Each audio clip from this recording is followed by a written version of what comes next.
Yay! Halika na! Baka school na tayo ulit! Tuwang-tuwa ka pa talaga! Siyempre, Diyos ko naman, di lagi na naman tayo gigising ng maaga nito. Eh, bakit hindi ka matulog ng maaga? Teka, sino ba kaya ang teacher natin ngayon? Sabi, gwapo daw eh. Aray! Ayan, nahulog ka tuloy! Reko, Halika, itong batang to. sakta na. Halika, dito muna. Ay, thank you po. Ayan, ako. Hello, You're welcome. Sakto pala dating ko. Magandang tanghali po. At ako ang teacher niyo for today. My name is Arnold Clavio, ha? Okay? Kaya pala alistong-alisto po kayo eh. Oh, that's right. At ang ituturo ko sa inyo, eto ha. Dahil mga bata kayo, eto. Paano umiwas sa aksidente? Ah, Okay, simulan natin yung pagtawid sa kalye, Bubsy Chuchay. Ano ang kailangan nyo gawin para hindi kayo mapinsala, maaksidente? eh di wag ka pong tumawid. Hoy! Sinatanong nga ni teacher eh, paano nga daw kung kailangan tumawid? Ano ka ba? Ako po, Sir Arnold, alam ko po. O sige, Chuchay, paano ang tamang pagtawid sa kalye? Yan. Siyempre, gaganyan po kayo. Tapos, titingin kayo sa kaliwa. Titingin kayo sa kanan. Tapos, pag walang dumadaan, tsaka po kayo tatawid. Yeah! Galing ka! Very good! Eh ngayon, kunyari yung kalye one way. Oh, paano ang gagawin nyo? Ako po, Sir Arnold. Sige, Alam ko, Bubsy. kapag one way po ang daanan, pag tatawid ka at may sasakyan, tititigan mo ng masama yung driver. Ewan ko lang kung di pa umistap yun, makakadaan ka. Ganon. Sila? Palabiro pala tong si Bubsy. O sige, pagpatuloy natin ang lesson. Paano naman magiging ligtas sa mga bata, lalo na pag umuulan ng malakas? Sir! Chuchay, Huwag lalabas ng bahay. pero kung kailangan mo lumabas ang bahay, may pasok sa school eh. O paano na? Gagamit po kayo ng payong o kapote para hindi mababasa. Very good. Pero paano kunyari, malakas ang ulan, tapos may baha pa? Dami naman pong nangyayari. Kung gusto niyo po talagang makaiwas kami sa disgrasya, edi suspend niyo po yung klase agad-agad. Ay nako, Bobsy! Ang tamad-tamad mo talagang pumasok sa school. Huwag ka nang mangdamay dyan. Oo nga. Pero pareho naman kayong tama eh. Bubsy at Chuchay. Kaya wag na kayong magtalo. O ibang topic naman tayo. Kunyari, madalas nating makikita to sa kalsada. Paano kayo magiging ligtas sa pagsakay naman, motorsiklo? Nako! Diyan ako natatakot po, Bakit? teacher. Ang daming nakamotor na di sumusunod sa traffic lanes. Para silang snake ko. Ganun, no? Totoo yan. Kaya ano bang maisasuggest nyo para maging maingat ang bata sa kalye, yung mga nakasakay sa motor na yan? Sir, Chuchay? dapat po siguro bawal mag-angkas ng bata sa motorsiklo. Kasi delikado po yon. Tsaka dapat yung driver at saka yung nakaangkas po sa kanya, lagi po na ganito, may Eto. suot ng helmet. Tapos, dapat pagbawalan na rin po yung mga matatanda na sumakay sa motor para hindi po sila tinatawag na riding in thunder.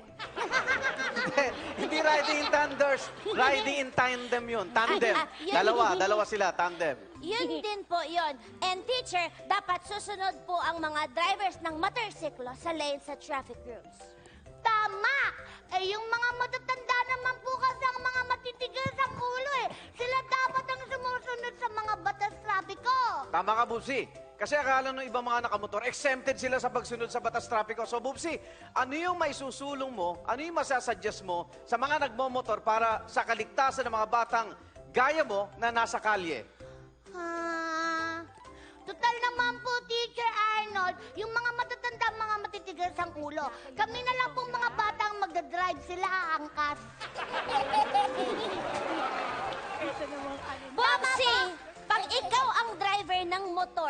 under pa ba yun? Pag sakay mo, siyempre flat na yung gulong. Yun!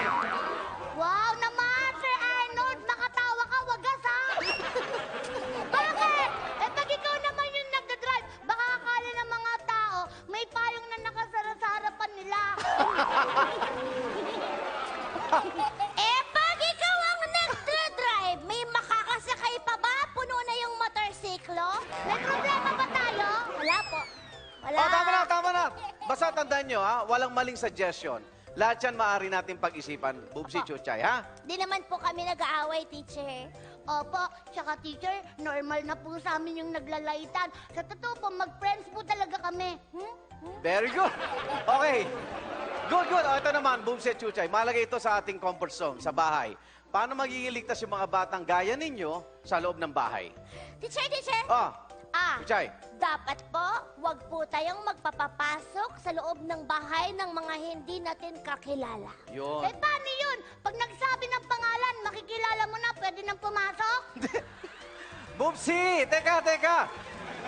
Mas maigi yung mga nakakatanda sa bahay, sila ang haharap dun sa mga bisita na hindi kilala para sila yung magdedesisyon kung papapasukin na ba nila o hindi. Ganun po pala yun. May mga suggestion ba kayo? Paano naman maging safe sa loob ng bahay? Teacher? Chuchay? Dapat po ay wag hahawakan ang mga matutulis na bagay katulad ng... tulad ng baba mo.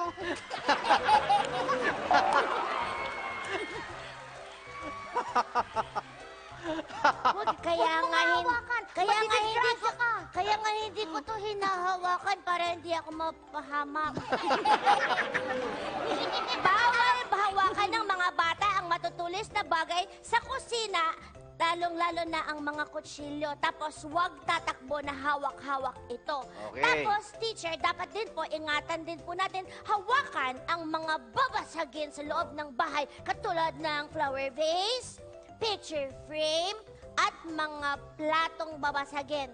Tapos, ingat din po tayo sa pagtakbo-takbo para madulas. Tapos, yung akyat manaog sa hagdanan, iwasan din po natin, lalo na kung walang hagdanan yung bahay natin.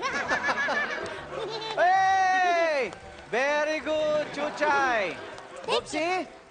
Teacher, alam ko din po kung paano magiging ligtas ang mga bata. Wow, talaga. May maganda ka rin sasabihin, ha? Ibig sabihin, Opo. nakikinig ka sa lesson natin. Sige nga, paano? Para po maging ligtas ang mga bata sa bahay, dapat po ay maging tamad na lang.